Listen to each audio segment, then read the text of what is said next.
Bismillahirrahmanirrahim.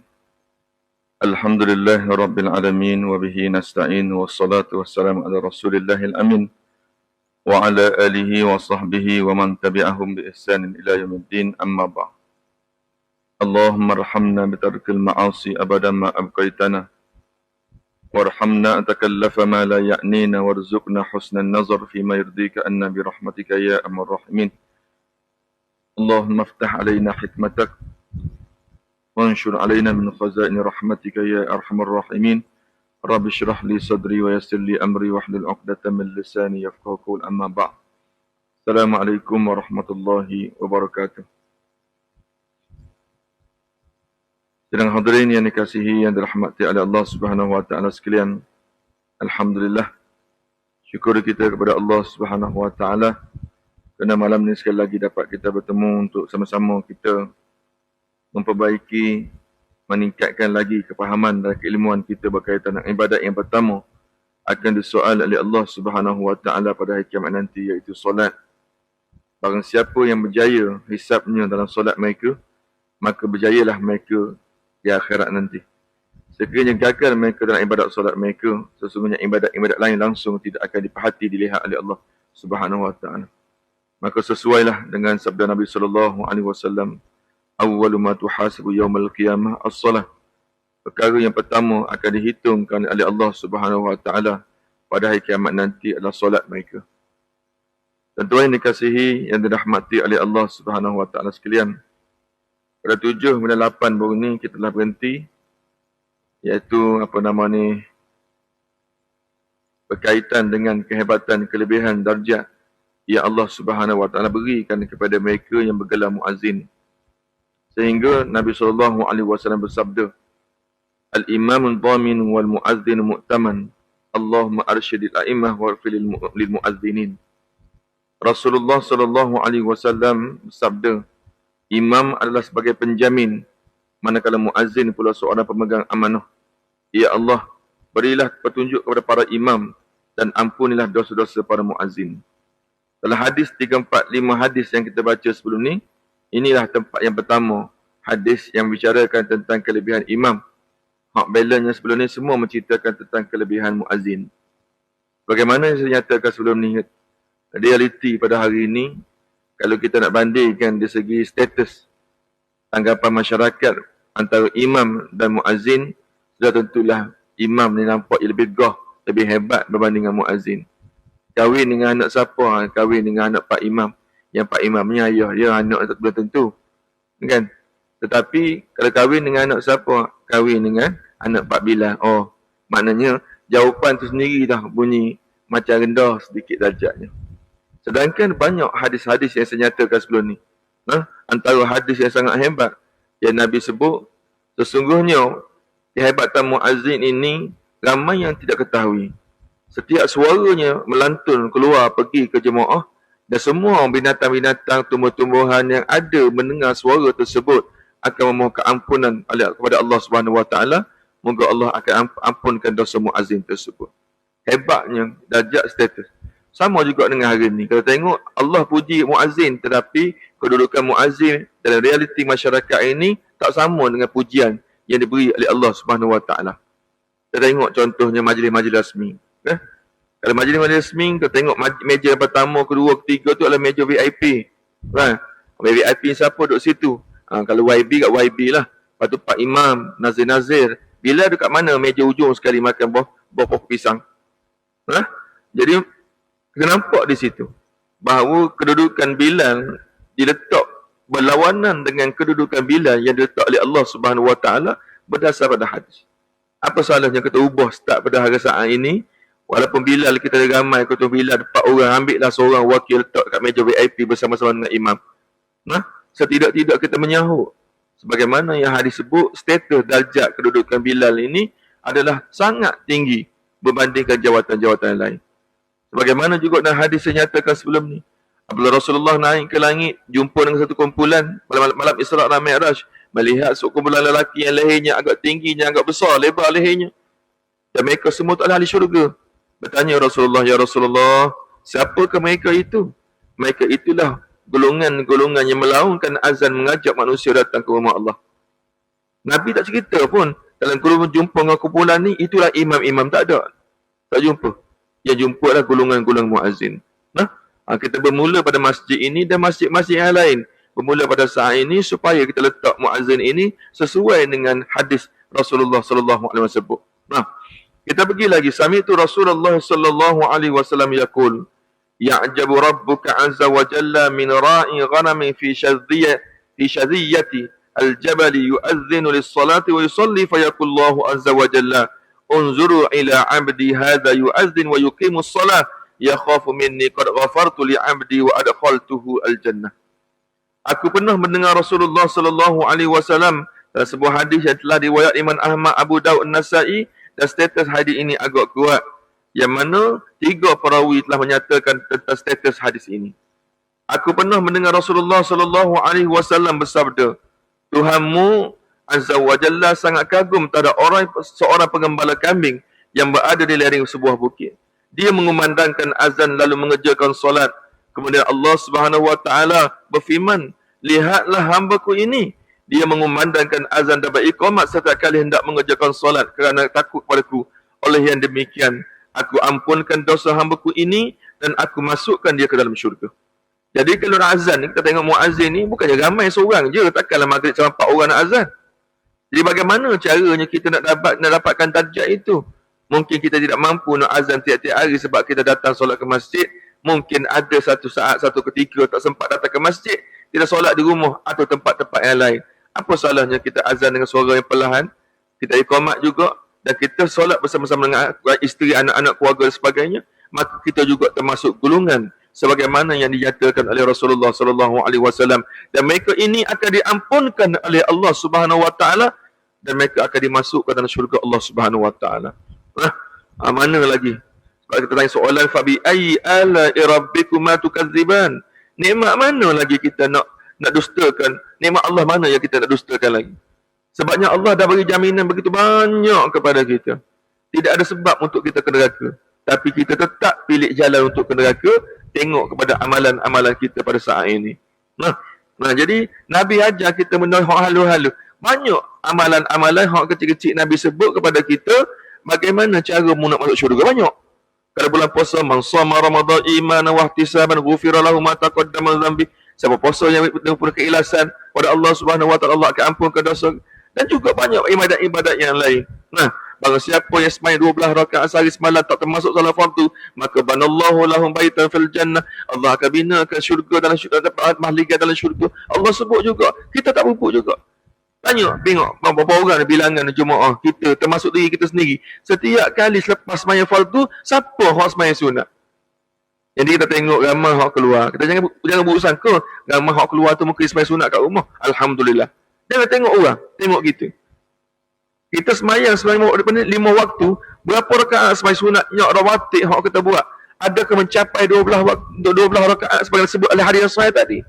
Nabi sebut sama je lah, barang siapa yang sembahyang sunat 12 rakaat tak termasuk solat fardu, maka nescaya Allah akan binakan mahligai dalam syurga nanti.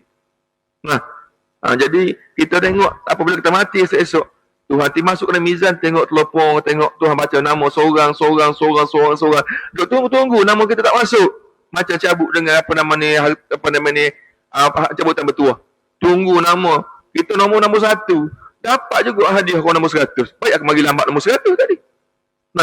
Tunggu. Begitu juga kita depan Allah nanti. Allah sebut nama sekian. Okey, cukup 100 orang. Satu pun nama kita tak ada. Jadi, adakah kita nak protes dengan Allah Subhanahu wa taala, nak kenapa Allah tak adil kepada aku? Tak ada. Semua Tuhan dah sebut dalam hadis, cuma kita tidak sampai, tidak nak ambil perkara tersebut, mana peluang yang ada di depan mata kita. Kita masuk bulan hijrah. Semalam aku ni kita cuti hijrah. Semalam. Jadi kita pun pergi dengan begitu seronok. Apabila kita ambil hijrah ni, tidak ada satu impian yang kita nak ubah. Tahu tak kita bahawa umur kita telah meningkat satu persatu. Umur kita hari ni naik. Sehingga tadi saya tengok dalam WhatsApp tadi. Apabila setiap kali umur Allah ni umur 60, Nabi akan ajar. Setiap umur 60 ni, apabila Nabi umur meningkat umur 60, para sahabat memerhatikan Nabi. Setiap kali selalu dia baca doa ni. Dia selalu baca. Apa nama?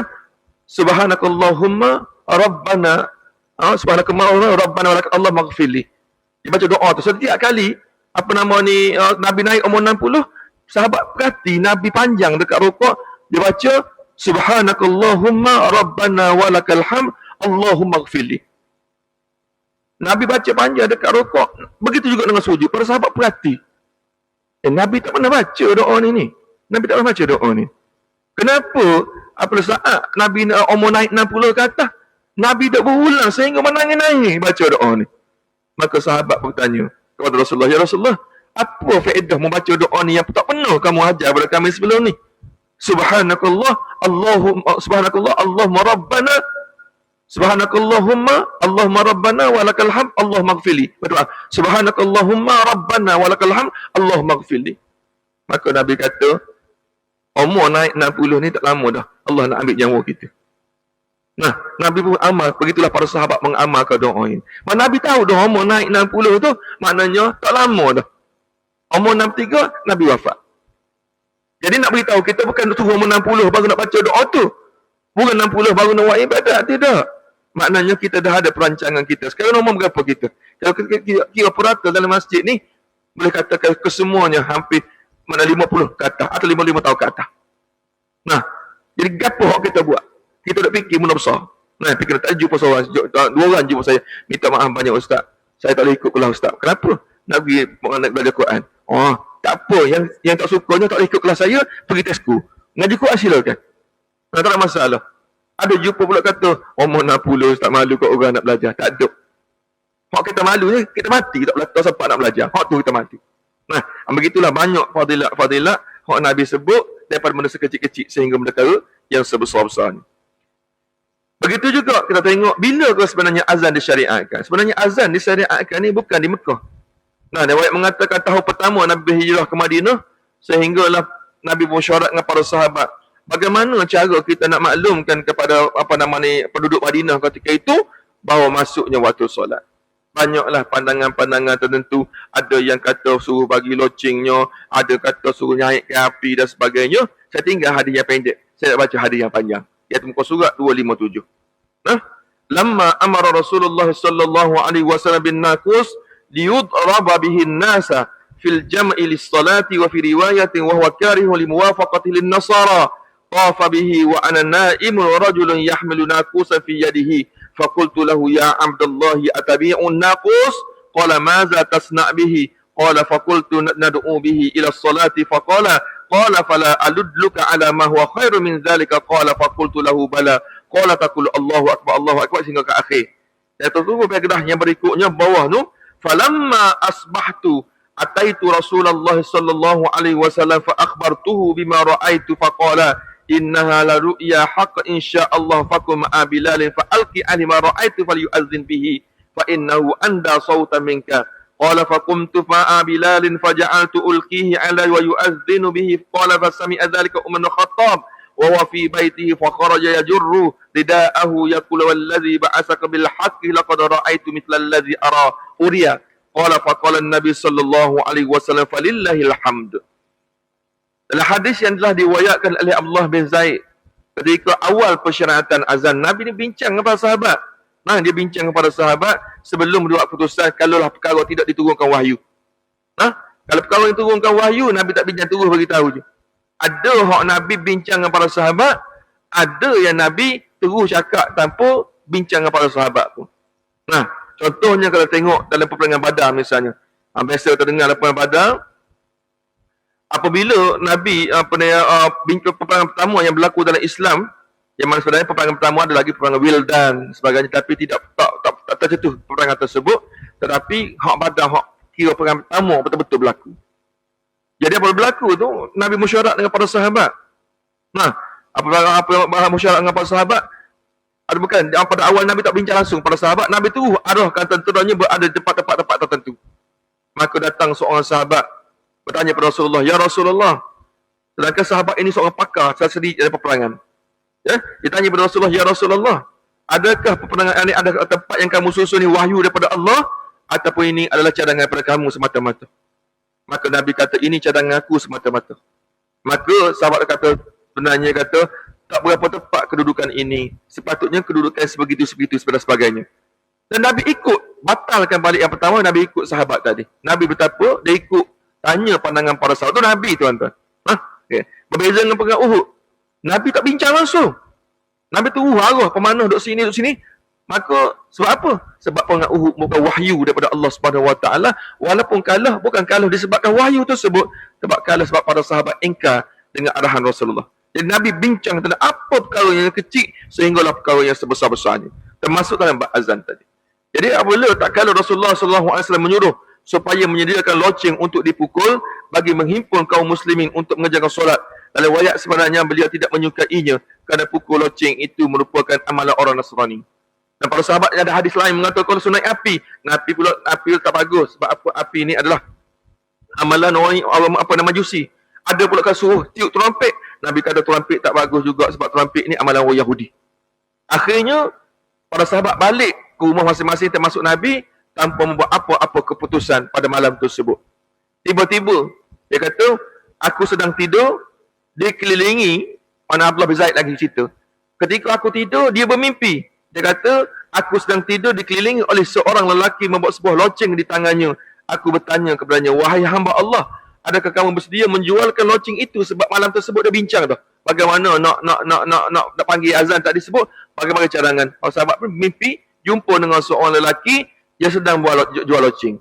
Maka dia kata, wahai lelaki, boleh tak aku nak beli loceng ini? Maka lelaki dalam mimpi menjawab, mau nak buat apa dengan loceng ni? Dia kata, aku menjawab dalam mimpi tersebut Abdullah bin Zaid untuk menyuruh orang ramai supaya mengerjakan solat. Lelaki itu yang jual loceng pun jawab. Dia kata, mahukah kamu aku ajarkan lebih baik daripada itu? Aku menjawab, boleh. Lelaki itu berkata, hendaklah kamu baca kalimat-kalimat ini. Itu kalimat azan sebagaimana yang kita baca pada hari ini. Okey, lepas disebut hadis yang panjang tadi, maka dalam hadis juga, pagi itu juga aku terus datang jumpa Abdullah bin Zaid, jumpa Rasulullah sallallahu alaihi wasallam, lalu menceritakan apa yang telah dimimpi. Apa jawab Nabi? Nabi kata, insya-Allah ini adalah mimpi yang benar. Maka Nabi pun suruh Abdullah bin Zaid ini ajar kepada Bilal bin Rabah sebagaimana azan. Sebab Bilal bin Rabah ni suaranya lebih sedap, suara lebih tinggi berbanding dengan kamu wahai Abdullah bin Zaid. Nabi kata. Jadi launglah Bilal bin Rabah azan yang pertama di dalam Islam. Maka di tengah-tengah laungkan azan tersebut, saya ringkas ke cerita ini, tiba-tiba Saudara Umar terdengar azan tersebut, dia berlari dengan orang kata pakai baju tidur lagi. Mudah kata-kata. Kain tertarik tu maknanya baju tidur lagi. Tak sempat nak ambil kopiah, tak sempat nak ambil serban, tak sempat nak pakai jubah. Saudara Umar terus serbu keluar dengan pakai baju tidur. Dia beritahu kepada Rasulullah, ya Rasulullah, benar ni juga yang aku mimpi malam tadi. Rupa-rupanya Abdullah bin Zaid bermimpi sama dengan Umar, mimpi perkara yang sama. Ingat tuan-tuan lah, itu mimpi para sahabat, mimpi kita tak boleh pakai. Jangan cuba mimpi kita mimpi malam-malam, saya bermimpi begini-begini. Saya kata saya mimpi malam tadi, boleh sembahyang subuh 3 rakaat, hancur kita. Jangan pakai mimpi. Itu mimpi para sahabat. Walaupun sahabat bermimpi, beri cerita pada Nabi, Nabi ngesahkan pula, bukan pakai terus mimpi tu terus nak Abdullah bin Zaid naik mimbar tu azan. Tak. Beritahu pada Rasulullah ini mimpi yang benar.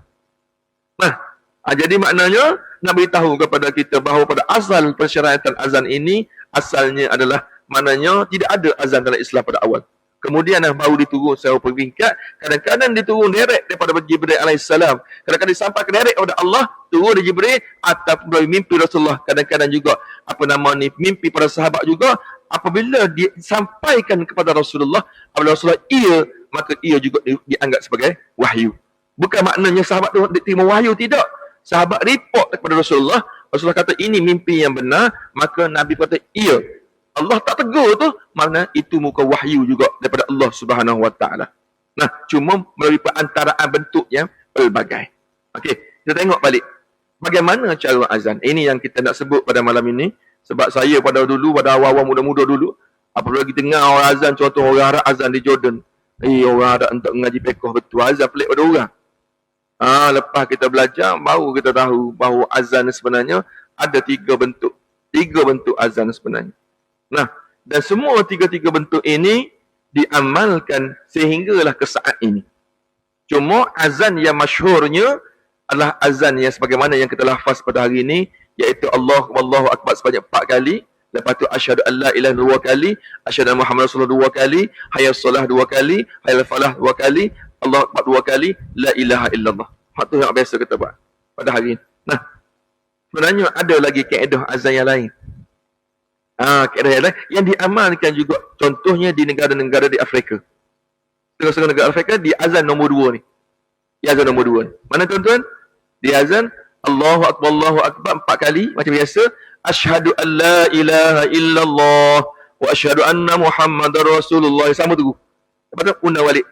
Asyhadu an la ilaha illallah wa asyhadu anna Muhammadar Rasulullah. Lepas tu hayya salah hayya falah, sama juga dengan azan-azan yang lain. 2.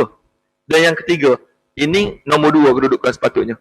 Yang pertama, yang tadi yang biasa kita buat kat sini, azan nombor 2, nombor 3 ni sebenarnya kedudukannya, statusnya nombor 2. Kalau kita pergi hatta di Malaysia pun ada, kadang-kadang saya terdengar di Masjid Muhammadi di Kelantan.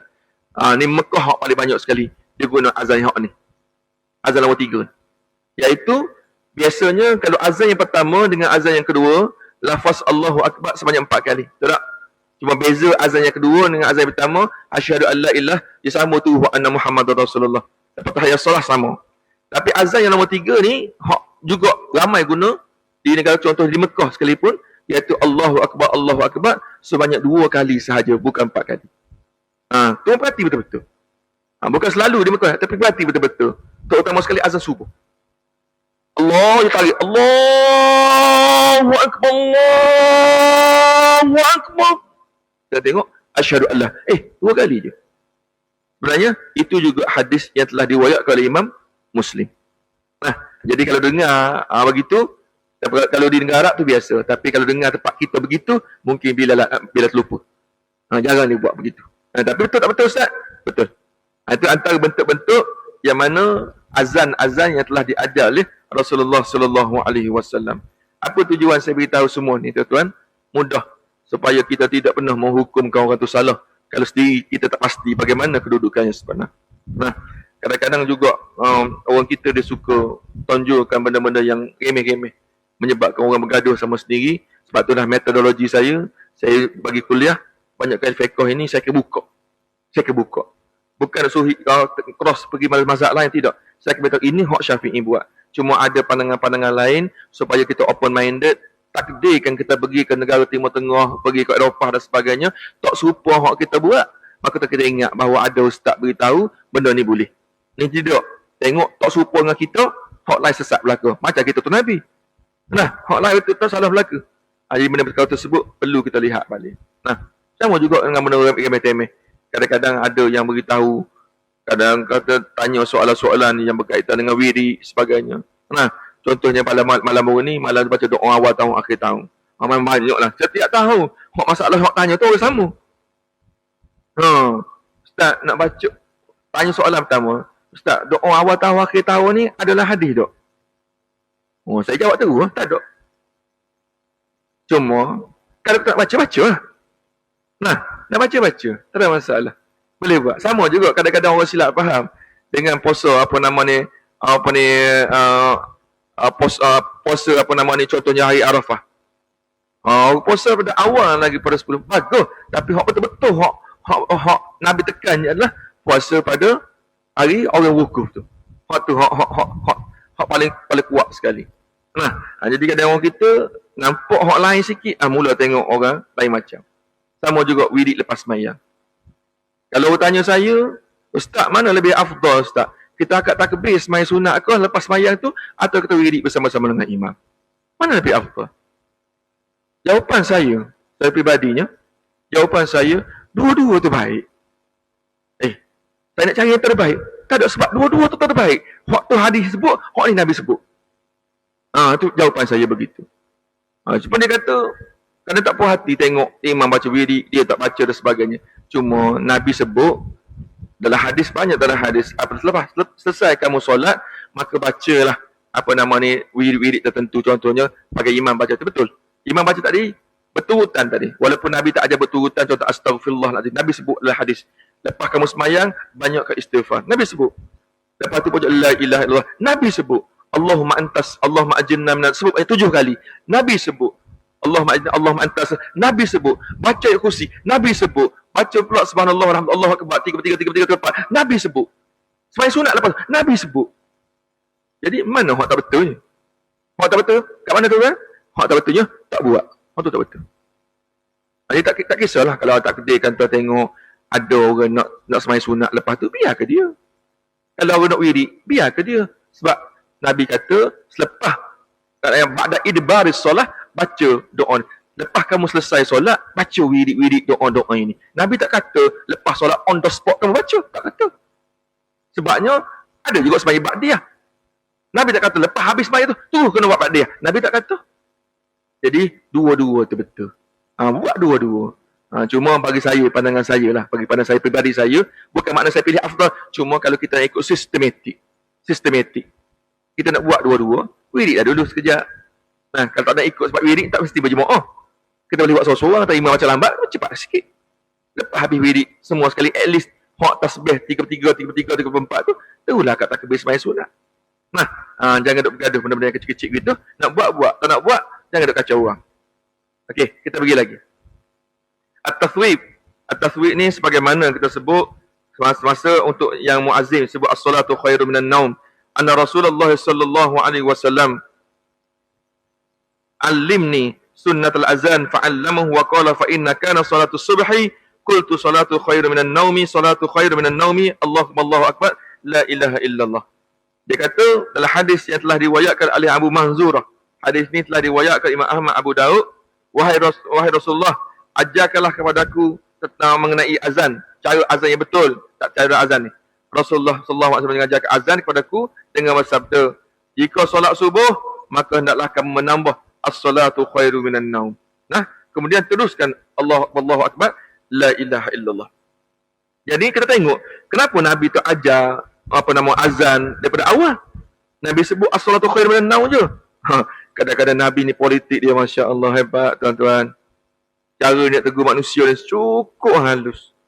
Nabi tengok sungguh-sungguh perangai orang ni macam mana, salah dia kat mana. Nabi tak, orang kata bahasa Kelantan dia panggil tak tebal lah. Tak gopoh buat negur orang. Nabi tengok dah, dia ni penuh azan subuh, tapi as-salatu khairu minan naum tak sebut. Maka orang ni betul lah tanya Nabi, bagaimana azan yang betul. Nabi tu fokus dekat as-salatu khairun naum. Sebab hak lain tu betul lah kata. Dapat kat kita. Tak. Kalau azan tersilap, muazzin tersilap, tak sebut as-salatu khairun naum tu, Allah salah dia, macam bunuh orang salah dia. Beza. Ni, politik cara Nabi tegur. Ni nak kata, kalau sama juga kita nak tegur orang pun sama. Tengok-tengok jemaah kita, hak pelik-pelik sikit, hak baru-baru belajar mari ke masjid. Hak kadang-kadang cara solat tak berapa betul, ataupun amalan cara tak berapa betul. Janganlah kita ukur dia tu macam kita ukur diri kita dah lama solat. Politik dengan betul. Ingat hadis Rasulullah sebut, hadis yang pernah tuan-tuan biasa dengar hadis ni. Hadis ni juga tergolong pada hadis yang sahih. Bagaimana seorang perempuan datang suruh Nabi test, suruh makan buah apple dia, dia kata limau. Ingat hadis biasa dengar. Jadi nak datang kepada jumpa Rasulullah, tak tahulah mungkin perempuan nak uji Nabi ke, atau mamam perempuan betul nak bagi pada Nabi. Yang masalahnya perempuan ni nak tengok Nabi makan depan dia. Bagi buah limau kat Nabi. Nabi pun buka, dia kata, ya Rasulullah, aku nak tengok kau makan depan aku. Wallahu a'lam, memang betul nak bagi atau nak uji Nabi. Nabi buka buah limau makan depan dia, Nabi suap makan masuk mulut dia. Tak berubah mulut Nabi, senyum makan buah limau tu. Memang sedap limau tu. Kalau sahabat pun nak ke, mata pun, ya Rasulullah, aku nak juga rasa. Nabi kata, ya. Tak ya. Dia bagi untuk aku, ya boleh untukmu. Kalau kata, kalau kenal kata, kedekut betul kan. Apabila perempuan tu balik. Maka Rasulullah pun takut sahabat tu kecil hati. Mu tahu tak kenapa aku tak nak bagi limau tak ni? Tak, limau ni, ya Allah, masam tak boleh nak cerita. Masam tak boleh nak cerita. Aku takut kalau kamu tu aku bagi kamu tu muntah makan, kecil hati orang bagi. Boleh tak kita buat gitu? Ini nak beritahu bahawa politik Nabi buat negur orang ni, ya Allah. Kalau kita tak boleh nak kata apa. Patutlah Tuhan puji Nabi, wa innaka la'ala khuluqin azim. Sesungguhnya kamu wahai Muhammad mempunyai akhlak yang tip-top. Hak tak boleh buat apa-apa. Okey, kita pergi lagi. Okey, kita masuk kepada cara iqamah. Ni semua ni perkara ni tuan-tuan, walaupun tak nampak biasa dengar, Malam ni tujuan saya beritahu balik ulang ni supaya tuan tahu di mana sandaran setiap apa yang kita buat. Nah, ni darjat yang berbeza. Ya fa'illahu allazina amanu minkum wallazina utul ilma darajat. Allah angkat orang yang beriman di kalangan kamu dan orang yang berilmu berapa darjat. Ni kita berbeza daripada ilmu kita sebelum ni dengan ilmu kita hak malam ni. Nah, mengenai qomat pula, di dalam riwayat mengatakan ada 3 bentuk qomat yang telah diajar oleh Rasulullah sallallahu alaihi wasallam dan kesemuanya betul. Semuanya betul. Antaranya adalah azan iqamat yang pertama adalah seperti mana azan juga. Di iqamat sebenarnya azan. Nah kita kata 4 2 2 2 2 2 1 apa nama 2 2 1. Jadi azan pun begitu, iqamat pun begitu juga. Itu kaedah yang pertama. Saya pernah pergi ke Sudan. Minta maaf. Apa nama ni ke Sudan tu, maknanya saya pernah transit dekat dengan dia punya airport tu, sembayang sekali dengan dia. Dia iqamat tu ni pakai mazhab mana pula ni? Tadi dah azan, dia azan sekali lagi. Cuma nak tu dia lanjut sikit, hak ni pendek. Rupa-rupanya itu amalan setengah dalam mazhab, khususnya mazhab Maliki. Ada buat begitu. Nah, kenapa? Jangan buat, cuma saya maklumkan. Yang kedua pula, ada yang iqamat sebagaimana kita iqamat pada hari ni. Iqamat pada pagi ni. Maknanya siapa ada qad qamatis solah. Lain itu sama saja. Ada juga yang buat, dia kata qad qamatis solah tak ada. Jadi yang paling nombor 2 tu yang paling banyak sekali yang kita buat pada hari ini. Maknanya kita buat sebagaimana yang Nabi ajar, hak paling asah sekali iqamat hak sebagaimana yang telah dibuat pada hari. Nah, cuma kita nak tegur. Kita nak tegur hak bila-bila. Tadi kita puji, ni tak tegur pula. Kena pergi tak? Bila-bila lah. Azan memang kita digalakkan kita buat lanjut azan. Mana azan ni maknanya macam kita azan tadi lah, maghrib tadi, betul tak tu? Nah, cuma kita tegur untuk azan yang kedua pada solat Jumaat. Ramai juga para bilang ada membuat sedikit kekhilafan dalam bab ini. Sepatutnya azan yang pertama itu tak ada masalah, kita nak berlagu, nak panjang tak ada masalah. Nah, ibaratkan beginilah, maknanya kalau azan yang pertama tu kita ambil masa 5 minit, maka azan untuk yang Jumaat yang kedua tu kita ambil masa 3 minit. Mana kita ringkaskan dia. Contohnya azan yang pertama ni, azan pertama lagu dia macam mana? Allahu akbar, Allahu akbar. Dia lanjut. Nah, Allahu akbar, Allahu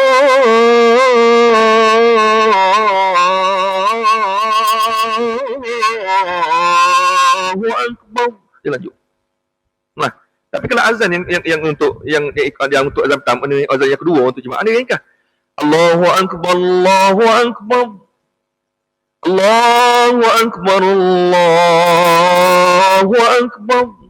Tengok, dia ada perbezaan. Itulah kita fiqh ajar bagaimana kita nak azan. Sebab tu jemaah belakang ni tahu. Azan tu ngaji fiqh tu. Muazzin. Ni teguran untuk para muazzin. Begitu juga untuk iqamat. Iqamat kita azan dengan cara yang lanjut macam azan yang pertama tadi. Tapi iqamat kita tak boleh begitu. Iqamat dan kitab Mu'tamad, dia kata di antara perkara yang sunat. Dalam Mu'tamad jilid yang pertama, saya tulis sini muka surat 192, sempat saya buka tadi. Mana di antara perkara-perkara yang sunat dalam iqamat ini adalah al-isra'. Dia pelaju sedikit. Dia cepatkan sedikit. Allahu akbar, Allahu akbar. Asyhadu an la ilaha illallah. Asyhadu anna Muhammadar Rasulullah. Ini ada pula di iqamat hampir sama dengan azan. Itu perkara-perkara tersebut berlawanan sebagaimana yang telah dinyatakan di dalam hadis. Ini perkara yang perlu kita ambil berat, walaupun nampak dia simple, tetapi beri kesan yang cukup besar dari segi hukumnya. Okey. Ini kita pergi pada hujungnya, yang ini mengenai zikir ketika azan, ketika menjawab. Okey. Seseorang yang mendengar muazzin menggunakan azan disunatkan berzikir seperti berikut. Maknanya apabila jawab macam biasalah. Azan Allahu akbar, Allahu akbar, kita berjawab Allahu akbar macam biasa. Tapi sampai dekat hayya as-salah, sampai al-falah, maka kita berjawab la haula wala quwata illa billahil azim. Ini untuk kita sebagai mustami'in, untuk orang kita sebagai orang yang mendengar. Bagaimana pula untuk muazzin? Muazzin yang lain. Muazzin dia tak payah kata hayya as-salah al-falah tu, dia tak jawab macam kita la haula, tak. Sebaliknya Nabi sebut, Imam Nawawi kata, pada ashab kami menerangkan bahawa setiap orang yang mendengarkan azan, ni paragraf muka surat 263, muka surat bawah, paragraf yang terakhir sekali. An-Nawawi berkata, muka surat 263, pada ashab kami menerangkan bahawa setiap orang yang mendengar azan disunatkan supaya mengikuti bacaan muazzin, kecuali kalimah hayya 'ala solah, hayya 'alal falah.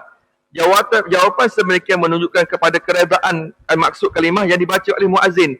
Manakala hayya 'ala solah dan hayya 'alal falah hanya dimaksud panggilan melakukan solat dan tidak layak diucapkan melainkan untuk muazzin semata-mata.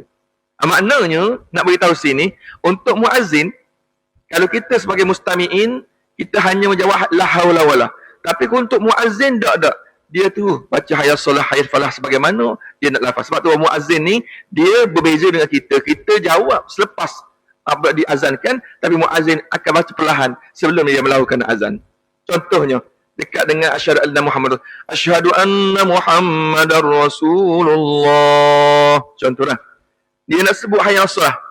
Kalau kita lepas hayya solah, la haula wala, dia tak, dia baca perlahan dulu, hayya 'alas solah.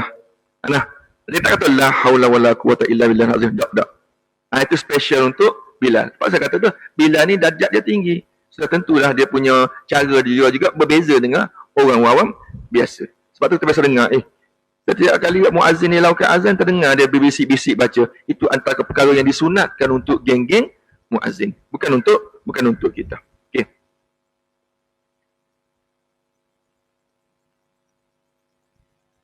Saya ada note di sini.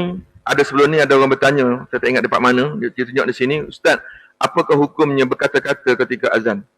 Sebenarnya berkata-kata ketika azan ni tidaklah ada hadis yang jelas mengenai tegahan berkata-kata ketika azan ini.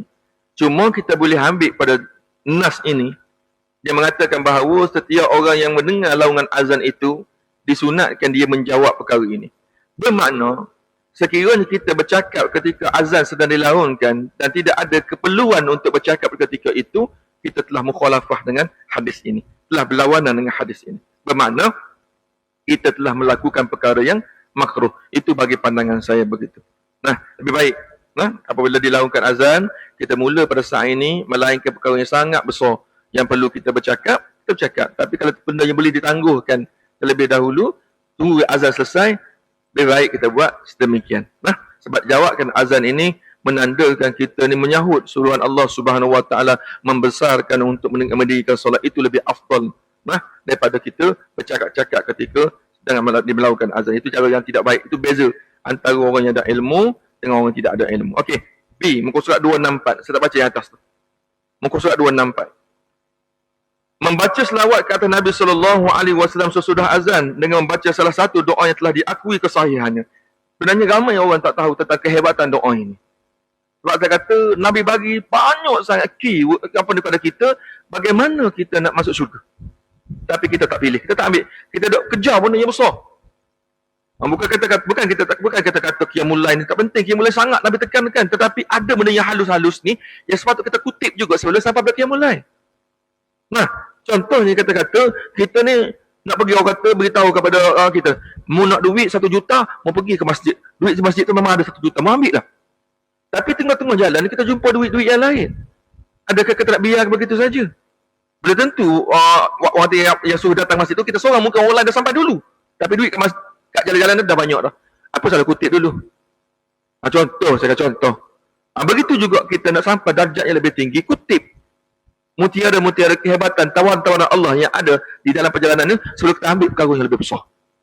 Sebagaimana yang disebut dalam hadis ini, annahu sami'an Nabi sallallahu alaihi wasallam yaqul, "Idza sami'tumul mu'adzin faqulu mithla ma yaqul, thumma sallu alayya fa innahu man shalla alayya salatan sallallahu alaihi biha ashra thumma sallallahu ilayya alwasilata fa innaha manzilatu fil jannah la tambari ila li abdi min ibadillahi wa arju an akuna ana huwa faman sa'ala liyal wasilah halat lahu syafaati."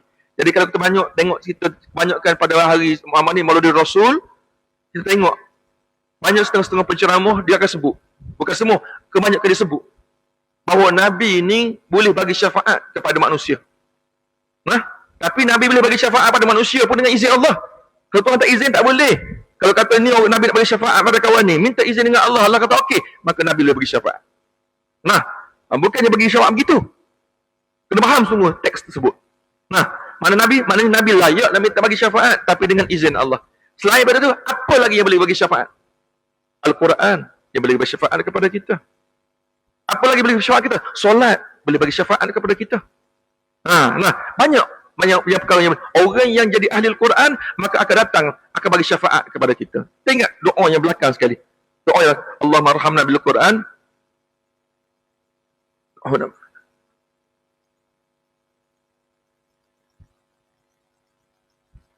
Allahumma zayyinna bi zinatil Quran wa akrimna bi karamatil Quran wasawani wasallinna bi last kali hujung saya tak ingat bi syafaatil Quran. Allahumma adkhilna bi syafaatil Quran. Allah masukkan ke syurga dengan syafaat Al-Quran. Jadi sebelum kita berhenti untuk solat Isyak ni, hadis yang terakhir saya nak baca di sinilah. Dia kata sekiranya seseorang itu selepas apabila dengarkan azan, dia jawab azan tersebut, dan selain daripada itu dia membaca doa Allah barabbah hazihi da'wati tamah hingga ke akhir sekali, oleh yang demikian sesiapa yang memuasilah kepadaku maka nescaya dia akan mendapat syafaat aku pada hari kiamat nanti. Besar tuan-tuan. Maknanya orang yang nak dapat syafaat antaranya adalah dengan membaca doa selepas azan nanti. InsyaAllah lepas azan nanti kita start baca doa tersebut. Bismillah. Ini kita akhir panggil Tuhan perjumpaan kita malam ini dengan tasbih kafarah dan suratul Asr. Subhanakallah bihamdik asyhadu an la ilaha illa anta wa astaghfiruka wa atubu ilaik. Wal asr innal insana fi khusr illa lil musalihat wa tawassaw bil haqqi bis sabr. Wassalamualaikum warahmatullahi taala wabarakatuh.